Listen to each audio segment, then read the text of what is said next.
침 삼키는 게 불편해요. 연하장애와 식도 문제. 어머니가 식사 중에 갑자기 숨을 헐떡이기 시작했습니다. 기침도 안 나오고 얼굴이 새빨갛게 변하더니 파래지기 시작했어요. 침만 삼켰을 뿐인데 왜? 라고 생각하는 순간 손 떨리는 손으로 119에 신고하게 됐습니다.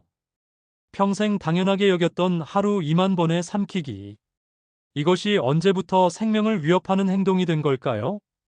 우리가 너무나 당연하게 여기지만 실제로는 매우 복잡하고 정교한 과정인 삼키기에 관한 것입니다. 특히 우리 부모님 세대에서 점점 증가하고 있는 연하장애라는 문제에 대해 깊이 있게 알아보겠습니다. 1. 삼킴장애, 질식 폐렴까지 연결될 수 있어요. 여러분, 지금 이 순간에도 무의식적으로 침을 삼키고 계시죠?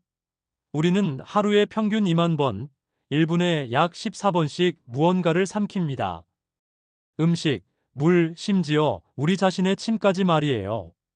이렇게 자연스러운 행동이 어떻게 생명을 위협할 수 있을까요?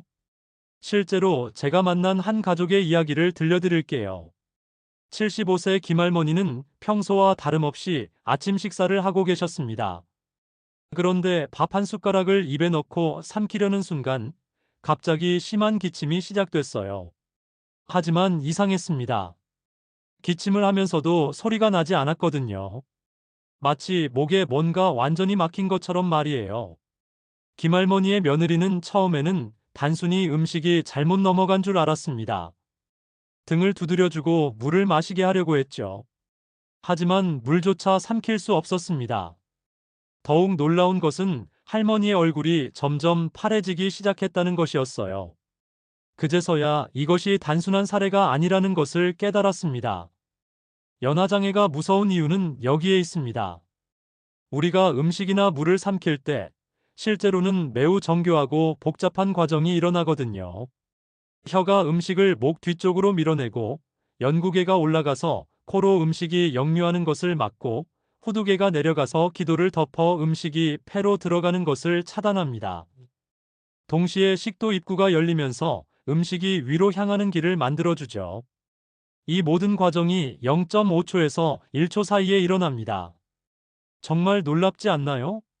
하지만 나이가 들거나 특정 질환이 있으면 이 정교한 시스템에 오류가 생기기 시작합니다. 근육의 힘이 약해지고 신경의 협조가 원활하지 않게 되면서 음식이나 물이 엉뚱한 곳으로 들어가게 되는 거예요. 가장 위험한 것은 음식이나 침이 기도로 들어가는 흡인이라는 현상입니다. 김할머니의 경우가 바로 이런 상황이었어요. 밥알 몇 개가 기도로 들어가면서 숨쉬기가 어려워진 것이죠.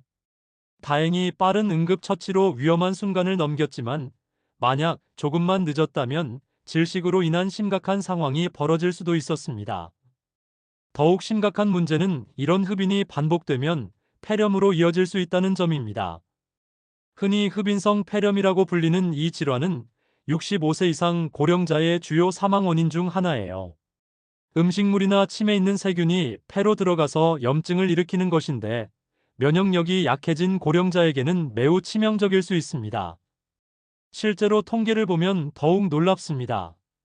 65세 이상 고령자의 약 15에서 20%가 연하장애를 경험하고 있고 요양원에 계신 분들 중에는 50% 이상이 어느 정도의 삼킴 어려움을 겪고 있다고 해요.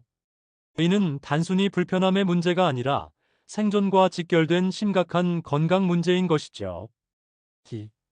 음식을 자꾸 넘기기 힘들다면 요즘 음식이 목에 걸리는 느낌이 자주 든다. 물을 마실 때 캑캑거린다. 음식을 삼킨 후에도 목에 뭔가 남아있는 것 같다. 이런 증상들을 단순히 나이 탓으로 넘기고 계시지는 않나요? 72세 박할아버지의 경우를 들어보겠습니다. 평소 식성이 좋기로 유명했던 박할아버지가 어느 날부터 식사량이 눈에 띄게 줄어들기 시작했어요. 처음에는 입맛이 없다고 말씀하셨지만 자세히 관찰해보니 문제는 따로 있었습니다. 박할아버지는 음식을 입에 넣고 씹은 후 삼키기 전에 한참을 머뭇거리셨어요. 마치 용기를 내어야 하는 것처럼 말이죠. 그리고 실제로 삼킬 때는 목을 여러 번 움직이면서 애를 써야 했습니다. 한 번에 넘어가지 않으니까 두 번, 3번 시도해야 했던 거예요.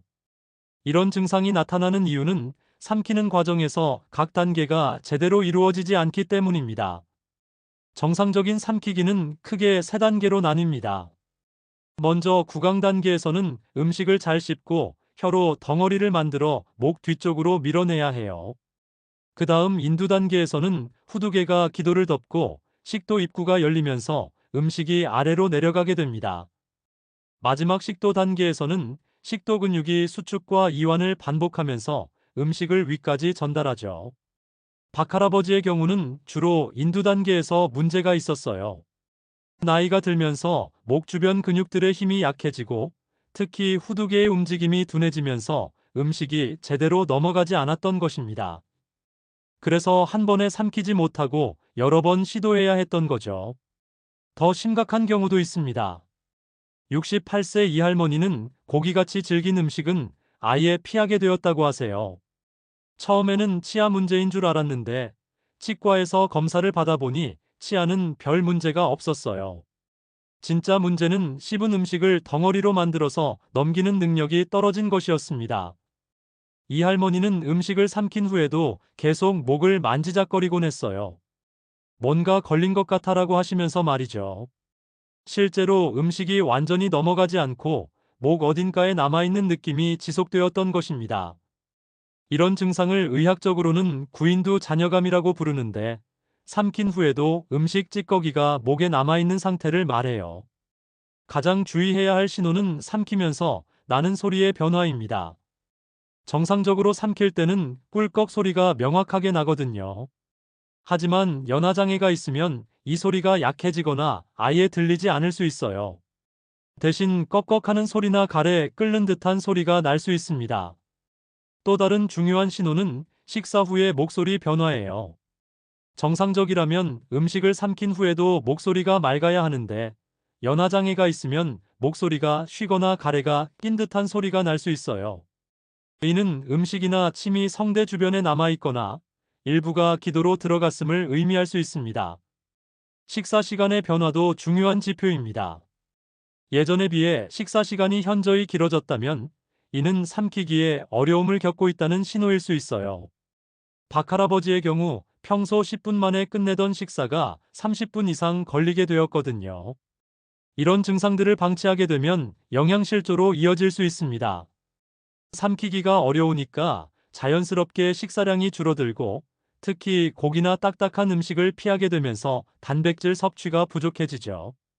이는 다시 근육량 감소로 이어져 삼키는 능력을 더욱 악화시키는 악순환을 만들어냅니다. 3. 목에서 꿀꺽이 사라지는 이유. 여러분은 자신이 삼킬 때 나는 소리에 주의를 기울여 보신 적이 있나요? 건강한 성인이 물이나 침을 삼킬 때는 명확한 꿀꺽 소리가 납니다. 이 소리는 단순한 소음이 아니라 우리 몸의 복잡한 삼키기 메커니즘이 정상적으로 작동하고 있다는 신호예요. 70세 최할머니의 가족들이 처음 이상함을 느낀 것도 바로 이 소리의 변화였습니다. 엄마가 물 마실 때 소리가 예전과 달라졌어요. 꿀꺽 소리가 거의 안 나고 대신 뭔가 걸리는 듯한 소리가 나더라고요. 이 꿀꺽 소리가 만들어지는 과정을 자세히 살펴보면 정말 신기합니다. 우리가 무언가를 삼킬 때 혀가 음식을 목 뒤쪽으로 밀어내면서 인두에 압력이 생겨요. 동시에 후두가 위로 올라가면서 후두개가 기도를 덮게 됩니다. 이때 식도 입구인 상부식도 괄약근이 순간적으로 열리면서 꿀꺽 소리가 나는 거예요. 나이가 들면서 이 정교한 시스템에 문제가 생기기 시작합니다. 가장 먼저 약해지는 것은 혀의 힘이에요. 혀는 사실 우리 몸에서 가장 강한 근육 중 하나인데 나이가 들면서 점점 힘이 약해집니다. 혀의 힘이 약해지면 음식을 목 뒤쪽으로 밀어내는 힘이 부족해져서 삼키기가 어려워지죠. 또한 후두의 움직임도 둔해집니다. 젊을 때는 삼킬 때마다 후두가 위로 2에서 3cm씩 올라가면서 기도를 확실히 보호했는데 나이가 들면 이 움직임이 약해져요. 후두가 충분히 올라가지 않으면 후두개가 기도를 완전히 덮지 못하게 되고 이는 음식이 기도로 들어갈 위험을 높입니다. 최할머니의 경우를 더 자세히 보면 처음에는 뜨거운 국물을 마실 때만 문제가 있었어요. 국물을 입에 머금고 있다가 식혀서 삼키려고 하는데 삼키는 순간 기침이 나왔거든요. 온도 감각이 둔해지면서 뜨거운 음식에 대한 반응이 늦어진 것도 있지만 더 중요한 것은 삼키는 타이밍이 어긋났다는 점이었어요. 정상적인 삼키기에서는 숨을 멈추는 타이밍이 매우 중요합니다. 우리는 삼키는 순간 자동으로 숨을 멈추거든요. 이를 연화성 무호흡이라고 하는데 보통 0.5초에서 1초 정도 지속됩니다. 하지만 연화장애가 있으면 이 타이밍이 어긋나면서 삼키는 동안에도 계속 숨을 쉬려고 하게 되어요. 그러면 음식이 기도로 들어갈 위험이 크게 높아집니다. 목소리의 변화도 중요한 신호입니다. 삼킨 후에 목소리가 쉬거나 거친 소리가 난다면 이는 성대 주변에 음식이나 침이 남아있을 가능성을 의미해요. 성대는 기도 입구에 위치해 있기 때문에 이 부분에 이물질이 있다는 것은 매우 위험한 신호예요. 또한 삼킨 후에 기침이 나오는 것도 몸의 자연스러운 보호 반응입니다. 기도로 들어간 이물질을 밖으로 내보내려는 시도인 거죠. 하지만 문제는 나이가 들면서 이런 기침 반사도 약해진다는 점이에요. 그래서 조용한 흡인이라는 더 위험한 상황이 발생할 수 있습니다. 조용한 흡인이란 음식이나 침이 기도로 들어가도 기침이 나오지 않는 상태를 말해요. 기침 반사가 약해져서 몸이 위험을 인지하지 못하는 거예요. 이런 경우가 가장 무서운데 본인도 모르는 사이에 계속해서 이물질이 폐로 들어가게 되거든요. 최할머니도 처음에는 기침이 나왔지만 시간이 지나면서 점점 기침 반응이 약해졌어요. 가족들은 다행히 기침이 줄어들었네라고 안심했지만 실제로는 더 위험한 상황이 된 것이었죠. 다행히 정기검진에서 연화장애 검사를 받게 되면서 조기에 발견할 수 있었습니다. 4. 연화근육 약화 vs 식도 문제 구분법. 연화장애는 크게 두 가지 유형으로 나뉩니다. 하나는 목 부분의 근육과 신경 문제로 인한 구인두성 연화장애이고 다른 하나는 식도 자체의 문제로 인한 식도성 연화장애예요. 이 둘을 구분하는 것은 치료 방향을 결정하는 데 매우 중요합니다. 77세 정할아버지의 경우를 통해 구인두성 연화장애의 특징을 살펴보겠습니다. 정할아버지는 음식을 입에 넣고 씹는 것은 별 문제가 없었어요. 하지만 삼키려고 하는 순간부터 어려움이 시작되었습니다. 음식을 삼키기 위해 몇 번씩 시도해야 했고, 때로는 음식이 코로 역류하기도 했어요. 구인두성 연화장애의 가장 큰 특징은 삼키기 시작할 때부터 문제가 생긴다는 점입니다. 환자분들은 음식이 목구멍에서 막히는 느낌이다. 삼키려고 해도 넘어가지 않는다라고 표현하세요.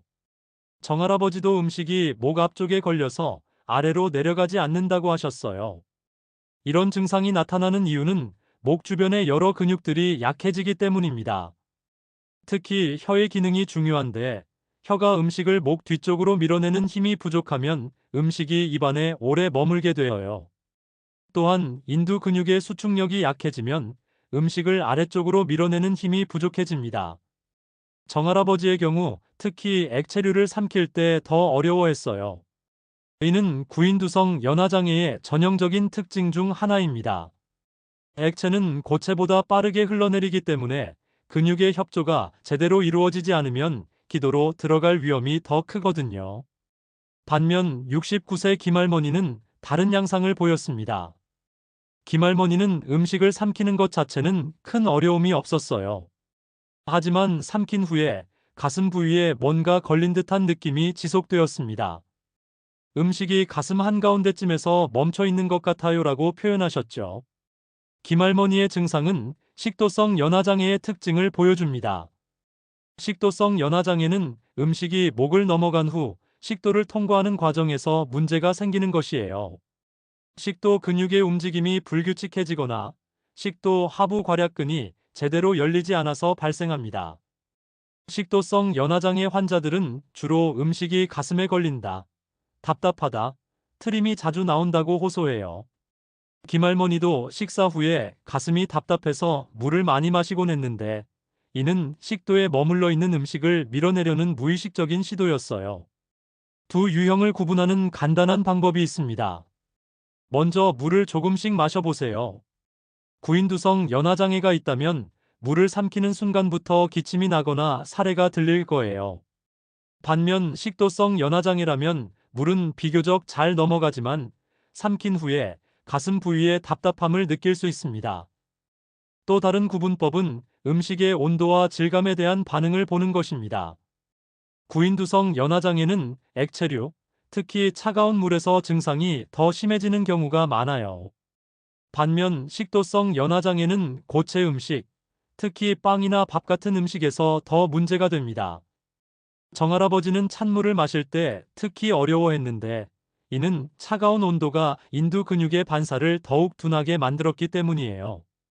반면 김할머니는 빵을 먹을 때 가장 불편해했습니다. 빵이 식도에서 팽창하면서 더 큰 덩어리가 되어 통과하기 어려웠던 거죠. 증상이 나타나는 시기도 다릅니다. 구인두성 연화장애는 삼키는 순간 바로 증상이 나타나지만 식도성 연화장애는 삼킨 후 몇 초에서 몇 분 후에 증상이 나타날 수 있어요. 김할머니도 음식을 삼키고 나서 5에서 10분 후에 가슴 답답함을 느꼈거든요. 기침의 패턴도 다릅니다. 구인두성 연화장애에서는 삼키는 즉시 기침이 나오지만 식도성 연화장애에서는 기침이 거의 없거나 있어도 삼킨 후 한참 뒤에 나타납니다. 정할아버지는 물 한 모금 마시자마자 기침이 시작되었지만 김할머니는 기침보다는 트림이나 역류가 더 흔했어요. 이런 구분은 치료 접근법을 결정하는 데 중요합니다. 구인두성 연화장애는 주로 재활치료와 연화운동이 효과적이지만 식도성 연화장애는 때로 약물치료나 수술적 치료가 필요할 수 있거든요. 5. 물도 삼키기 어렵다면 위급신호. 물조차 삼키기 어렵다는 것은 연화장애에서 가장 심각한 단계의 신호입니다. 78세 송할머니의 경우가 바로 이런 상황이었어요. 처음에는 고기나 딱딱한 음식만 피하면 되었는데 점차 죽이나 미음도 어려워지더니 결국 물 한 모금도 삼키기 힘든 상태가 되었습니다. 송할머니의 가족들이 정말 놀란 순간은 할머니가 자신의 침조차 삼키지 못하는 모습을 본 때였어요. 평소 당연하게 여겨왔던 침 삼키기가 이렇게 어려운 일이 될 수 있다는 것을 그때 처음 깨달았다고 하세요. 할머니는 입안에 고인 침을 뱉어내야 했고 말하는 것조차 불분명해졌습니다. 물을 삼키기 어려운 상태는 의학적으로 매우 위험한 신호입니다.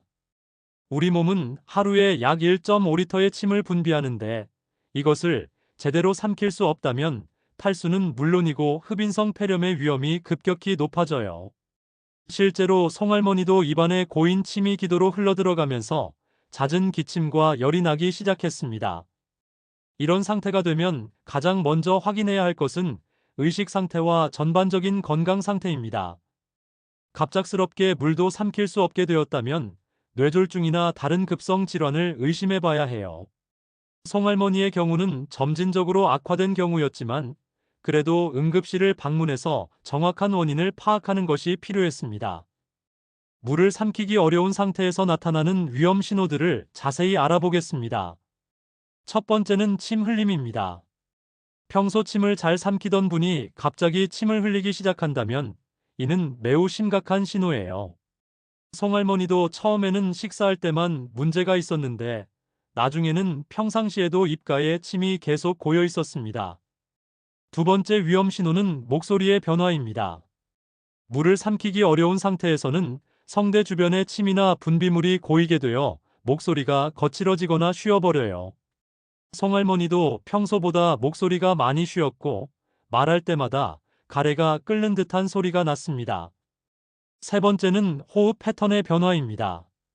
침이나 분비물이 기도 근처에 있으면 호흡이 불규칙해지고 숨을 쉴 때마다 거친 소리가 날 수 있어요. 특히 누워있을 때 이런 증상이 더 심해지는데 중력 때문에 분비물이 더 쉽게 기도 쪽으로 흘러내리기 때문입니다. 송할머니의 가족들이 가장 무서워했던 순간은 할머니가 밤에 갑자기 숨을 헐떡이며 깨어났을 때였어요. 누워있는 동안 입안에 고인 침이 기도로 흘러들어가면서 숨쉬기가 어려워진 것이었습니다. 그 순간 가족들은 정말 큰 위험을 느꼈다고 하세요. 이런 상황에서는 즉시 응급처치가 필요합니다. 가장 중요한 것은 환자를 앉은 자세로 만들어서 중력이 도움이 되도록 하는 것이에요. 누워있으면 침이나 분비물이 기도로 흘러들어갈 위험이 크거든요. 송할머니도 침대 머리를 높이고 옆으로 누워서 침이 밖으로 흘러나올 수 있도록 했습니다. 또 중요한 것은 절대로 억지로 물이나 음식을 먹이려고 하면 안 된다는 점입니다. 가족들은 탈수가 걱정되어서 물이라도 먹이려고 하는데 이는 매우 위험해요. 대신 입안을 적신 스펀지나 거즈로 입술과 입안을 촉촉하게 유지해주는 것이 좋습니다. 물도 삼키기 어려운 상태가 지속되면 영양과 수분 공급에 대한 대안이 필요합니다. 이때 고려할 수 있는 방법들이 여러 가지 있어요. 가장 일시적인 방법은 비위관을 통한 영양 공급인데 코를 통해 위까지 가는 관을 넣어서 영양을 공급하는 방법입니다. 송할머니의 경우도 처음에는 비위관을 사용했어요. 하지만 이 방법은 불편하고 특히 연화장애가 있는 환자에게는 관 자체가 자극이 되어서 더 문제가 될 수 있습니다. 무엇보다 근본적인 해결책이 되지 못하죠. 더 심각한 경우에는 위루관이나 공장루관 같은 수술적 방법을 고려해야 할 수도 있어요. 이는 복부에 작은 구멍을 만들어서 직접 위나 소장으로 영양을 공급하는 방법입니다.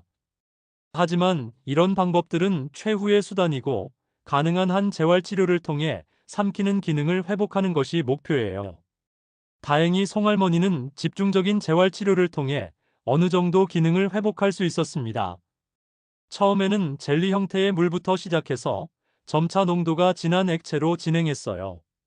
물의 농도를 조절하는 것은 연화장애 치료에서 매우 중요한 방법 중 하나입니다. 일반 물은 너무 빨리 흘러내려서 근육의 협조가 어려운 환자에게는 위험할 수 있어요. 하지만 전분이나 젤라틴을 이용해서 농도를 조절하면 천천히 흘러내리게 되어서 삼키기가 더 쉬워집니다. 송할머니도 처음에는 푸딩 정도의 농도에서 시작해서 점차 묽은 농도로 진행할 수 있었어요. 무엇보다 중요한 것은 절대 포기하지 않는다는 것입니다. 물도 삼키기 어려운 상태라고 해서 영영 회복할 수 없는 것은 아니에요. 적절한 치료와 재활을 통해서 많은 환자들이 기능을 회복하고 있습니다. 송할머니도 6개월간의 꾸준한 치료를 통해 다시 물을 마실 수 있게 되었고 지금은 죽이나 부드러운 음식도 드실 수 있게 되었어요. 6. 침 흘림과 목 건강의 연관성. 침 흘림, 의학용어로는 유연증이라고 부르는 이 증상은 단순히 보기 좋지 않은 문제가 아닙니다. 실제로는 우리 목과 삼키기 기능의 전반적인 건강 상태를 보여주는 중요한 지표예요. 74세 백할아버지의 경우를 통해 이 문제를 자세히 살펴보겠습니다. 백할아버지는 처음에 가족들이 턱받이를 하고 계시네라고 농담을 할 정도로 침 흘림이 심했어요. 특히 TV를 보며 휴식을 취할 때나 낮잠을 잘 때 침이 많이 흘렀습니다. 처음에는 단순히 나이 때문이라고 생각했지만 시간이 지나면서 이것이 더 큰 문제의 신호라는 것을 알게 되었습니다. 우리는 깨어있을 때 1분에 약 1-2번씩 자동으로 침을 삼킵니다. 이는 무의식적으로 일어나는 반사작용이에요. 하지만 이 반사가 약해지거나 삼키는 능력 자체에 문제가 생기면 침이 입안에 고이기 시작합니다. 백할아버지의 경우도 바로 이런 상황이었어요. 침 흘림이 시작되면 가장 먼저 나타나는 문제는 입 주변 피부의 트러블입니다. 백할아버지도 입가와 턱 부분에 빨간 발진이 생겼어요. 침에 포함된 소화효소들이 피부를 자극해서 염증을 일으킨 것이죠. 이런 피부 문제는 단순히 미용상의 문제가 아니라 감염의 위험도 있어서 주의가 필요합니다. 더 심각한 것은 사회적 위축입니다. 백할아버지는 점점 사람들과의 만남을 피하게 되었어요. 침이 흘러서 창피하다는 이유였습니다. 이전에는 동네 경로당에서 친구들과 시간을 보내는 것을 좋아했는데 침 흘림 때문에 점점 집에만 있게 되었죠. 이런 사회적 고립은 우울감으로 이어질 수 있어서 매우 주의해야 합니다. 침 흘림의 원인을 정확히 파악하는 것이 중요합니다. 크게 두 가지 원인이 있어요.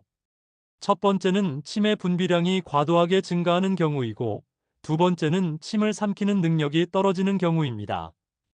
백할아버지의 경우는 후자에 해당했어요. 침을 삼키는 능력이 떨어지는 이유는 여러 가지가 있습니다. 가장 흔한 원인은 혀와 목 주변 근육의 약화예요. 혀가 침을 목 뒤쪽으로 밀어내는 힘이 약해지고 인두 근육이 침을 아래쪽으로 보내는 능력이 떨어지는 것이죠. 또한 감각 기능의 저하도 중요한 원인입니다. 입안에 침이 고여 있는 것을 제대로 감지하지 못하면 삼키는 반사가 일어나지 않거든요. 백할아버지를 자세히 관찰해 보니 몇 가지 특징적인 패턴이 있었어요. 먼저 집중할 때는 침 흘림이 덜했습니다. 대화를 하거나 책을 읽을 때는 상대적으로 침 흘림이 적었어요. 하지만 TV를 보며 멍하니 있거나 졸음이 올 때는 침 흘림이 심해졌습니다. 이는 의식적인 주의가 삼키기 반을 도와준다는 것을 보여줍니다. 또한 자세에 따른 차이도 있었어요. 똑바로 앉아 있을 때보다 의자에 기대어 있거나 옆으로 누울 때 침 흘림이 더 심했습니다.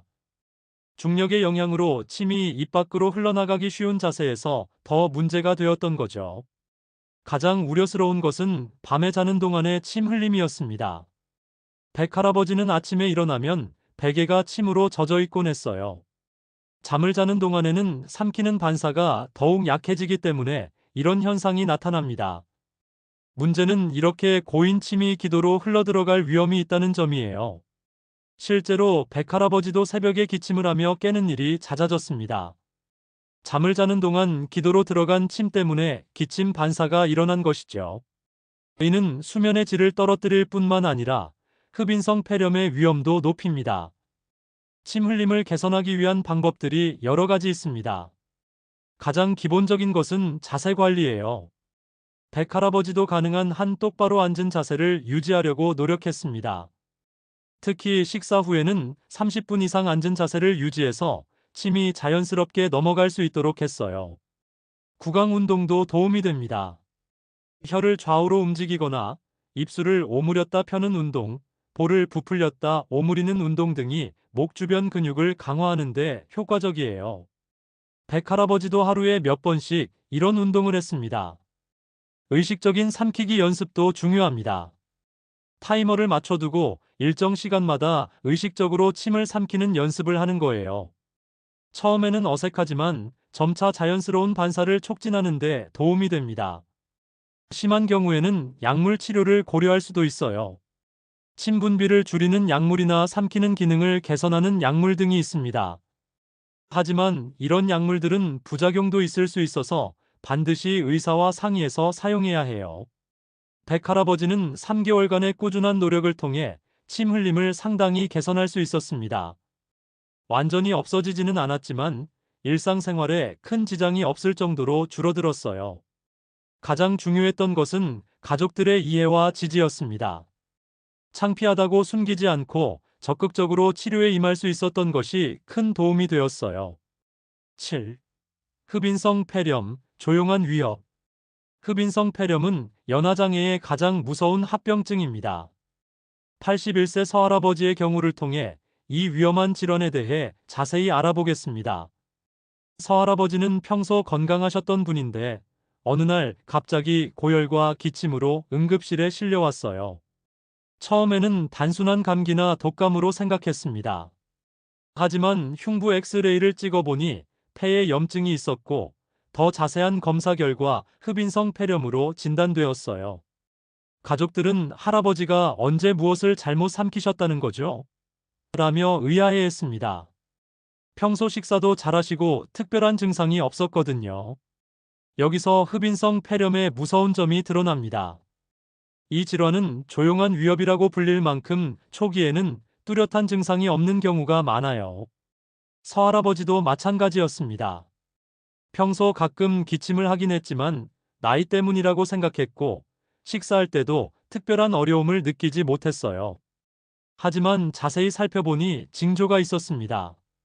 서할아버지는 최근 몇 주 동안 식사 후에 가래가 좀 많아졌다고 하셨어요.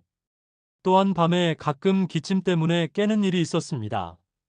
목소리도 평소보다 약간 쉰 것 같았고요. 하지만 이런 증상들은 너무 미미해서 가족들도 심각하게 받아들이지 않았습니다. 흡인성 폐렴이 발생하는 과정을 설명해 드리겠습니다. 우리가 음식이나 물, 심지어 침을 삼킬 때 매우 작은 양이라도 기도로 들어갈 수 있어요. 정상적이라면 강한 기침 반사로 이런 이물질을 즉시 밖으로 내보냅니다. 하지만 나이가 들면서 기침 반사가 약해지면 이런 이물질들이 폐까지 도달하게 되어요.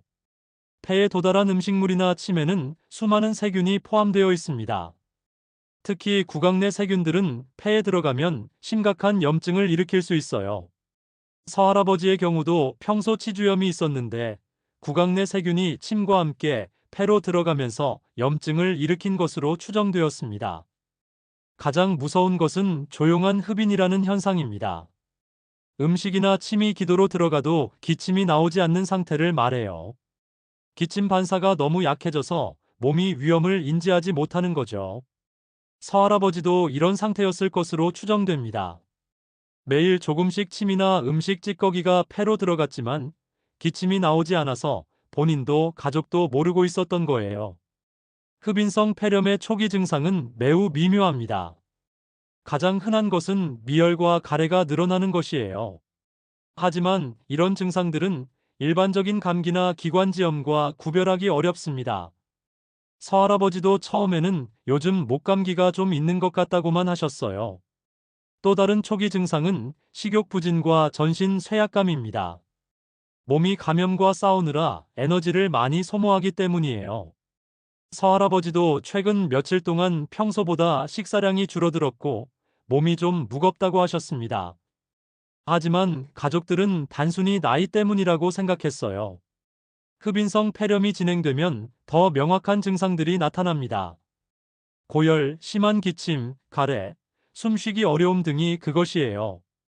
서할아버지도 어느 날 갑자기 39도가 넘는 고열이 나기 시작했고 숨쉬기가 어려워져서 응급실로 실려갔습니다.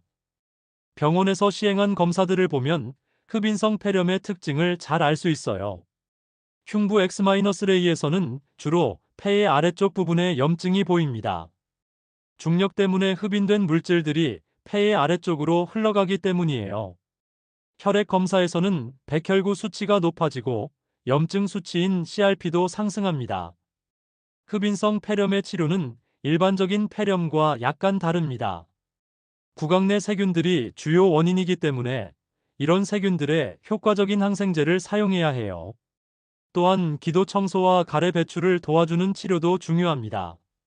서할아버지도 10일간 입원하면서 항생제 치료를 받았어요. 하지만 가장 중요한 것은 재발 방지입니다.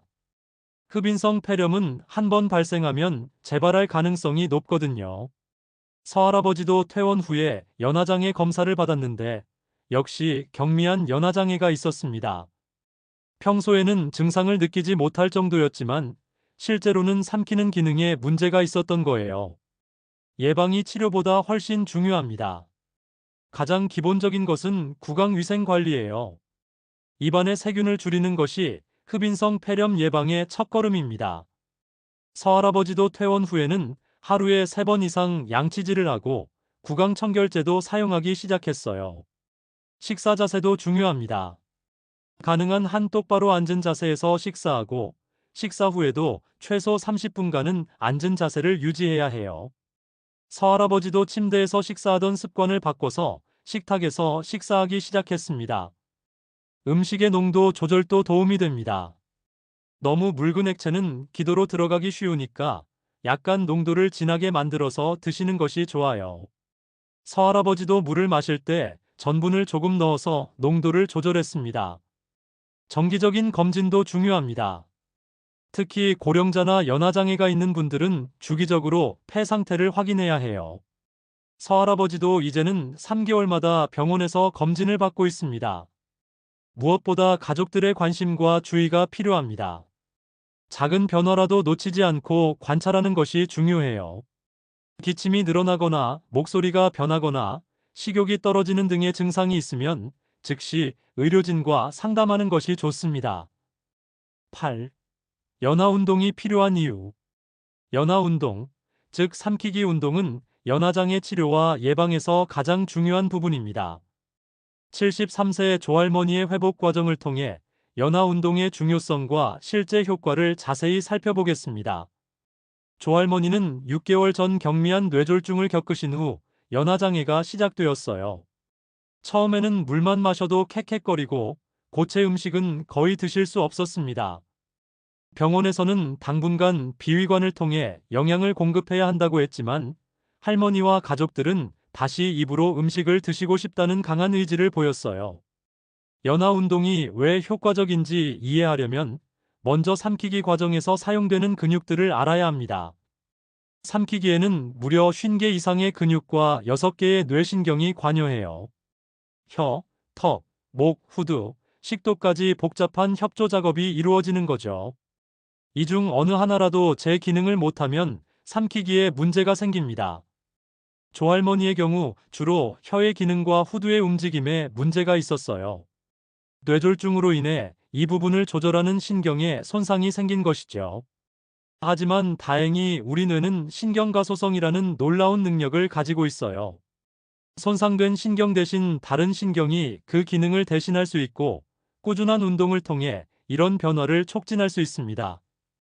조할머니가 시작한 첫 번째 운동은 혀 강화 운동이었습니다. 혀를 좌우로 움직이고 위아래로 움직이고 혀 끝으로 입술 주변을 핥는 운동이에요. 처음에는 혀가 제대로 움직이지 않아서 매우 어려워하셨지만 매일 30분씩 꾸준히 하다 보니 점차 개선되기 시작했습니다. 처음에는 혀가 내 마음대로 안 움직였어요. 오른쪽으로 가라고 해도 왼쪽으로 가고 정말 답답했죠. 조할머니의 말씀이었습니다. 하지만 2주가 지나자 조금씩 변화가 보이기 시작했어요. 혀의 움직임이 더 정확해지고 힘도 조금씩 좋아졌습니다. 두 번째로 시작한 운동은 입술과 볼 운동이었어요. 입술을 오므렸다 펴고 볼을 부풀렸다 오므리는 운동입니다. 이 운동들은 얼핏 보면 단순해 보이지만 실제로는 삼키기에 필요한 근육들을 강화하는 매우 중요한 운동들이에요. 조할머니도 처음에는 이런 간단한 운동이 무슨 도움이 될까 싶어 하셨지만 점차 그 효과를 실감하게 되었습니다. 세 번째는 후두 올리기 운동이었습니다. 이는 조금 더 복잡한 운동인데 목 앞쪽 근육을 강화해서 삼킬 때 후두가 잘 올라갈 수 있도록 도와주는 운동이에요. 조할머니는 거울을 보면서 삼키는 동작을 연습했는데 처음에는 후두가 거의 움직이지 않았지만 점차 움직임이 커지기 시작했습니다. 가장 어려웠던 것은 협조 운동이었어요. 여러 근육이 동시에 움직여야 하는 복합적인 운동들 말이죠. 예를 들어 혀로 음식을 목 뒤쪽으로 밀면서 동시에 후두를 올리고 숨을 멈추는 것 같은 동작들이에요. 조할머니는 이런 동작들을 하나씩 나누어서 연습한 후 점차 연결해서 할 수 있게 되었습니다. 연화 운동의 효과는 생각보다 빨리 나타났습니다. 한 개월 후 조할머니는 농도가 진한 액체부터 시도해 볼 수 있게 되었어요. 처음에는 푸딩 정도의 농도에서 시작했습니다. 드디어 입으로 뭔가를 맛볼 수 있게 되었을 때의 기쁨은 정말 말로 표현할 수 없었어요. 조할머니의 눈에 눈물이 고였습니다. 2개월 후에는 부드러운 고체 음식도 조금씩 드실 수 있게 되었어요. 물론 아직 완전하지는 않았지만 두부나 계란찜 같은 음식들을 조심스럽게 드실 수 있었습니다. 가족들은 할머니가 다시 가족과 함께 식사할 수 있게 된 것을 보며 정말 기뻐했어요. 연화 운동에서 중요한 것은 점진적 진행입니다. 너무 성급하게 어려운 단계로 넘어가면 오히려 위험할 수 있거든요. 조할머니도 때로는 더 빨리 진행하고 싶어 했지만 언어치료사의 조언에 따라 단계별로 천천히 진행했습니다. 이런 신중함이 결국 안전하고 효과적인 회복으로 이어졌어요. 또 중요한 것은 일관성입니다. 하루 이틀 운동한다고 해서 효과가 나타나는 것은 아니에요. 조할머니는 매일 아침, 점심, 저녁 3번씩 정해진 시간에 운동을 했습니다. 때로는 피곤하거나 의욕이 없을 때도 있었지만 가족들의 격려와 함께 꾸준히 이어갔어요. 운동의 강도 조절도 중요합니다. 너무 약하게 하면 효과가 없고 너무 강하게 하면 근육에 무리가 갈 수 있어요. 조할머니는 언어치료사의 지도를 받으면서 적절한 강도를 찾아갔습니다. 근육이 약간 피곤할 정도로 하되 아플 정도로는 하지 말라는 조언을 따랐어요.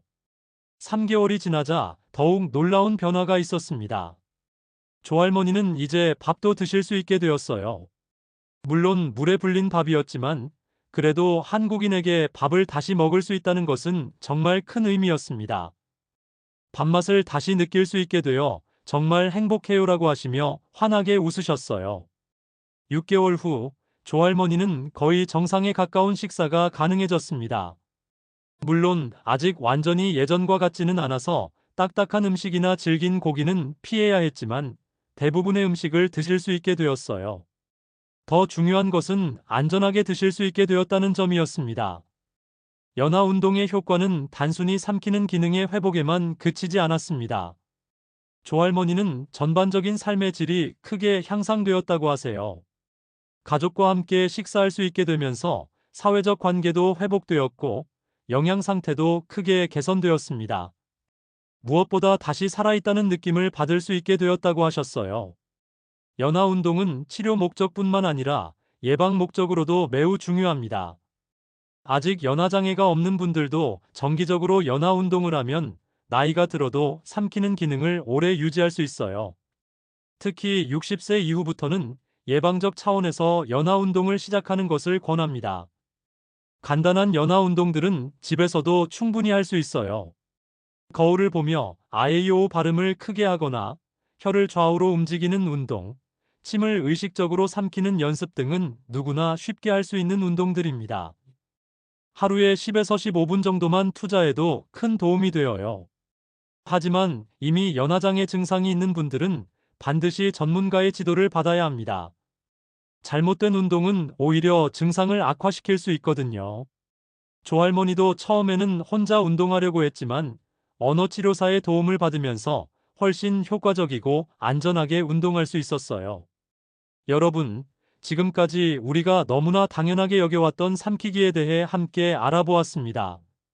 하루 2만 번이나 하는 이 작은 행동이 실제로는 얼마나 복잡하고 정교한 과정인지, 그리고 이것이 우리의 생명과 직결된 중요한 기능인지 깨달으셨을 것입니다.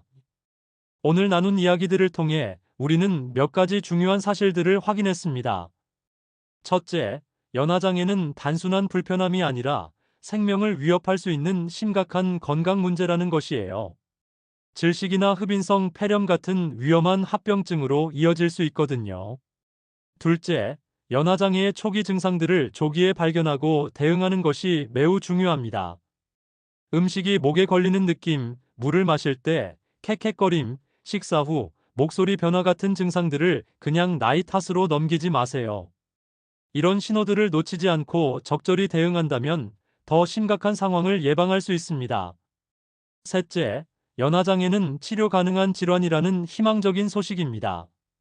조할머니의 사례에서 보았듯이 적절한 치료와 꾸준한 연하 운동을 통해 상당한 회복이 가능해요.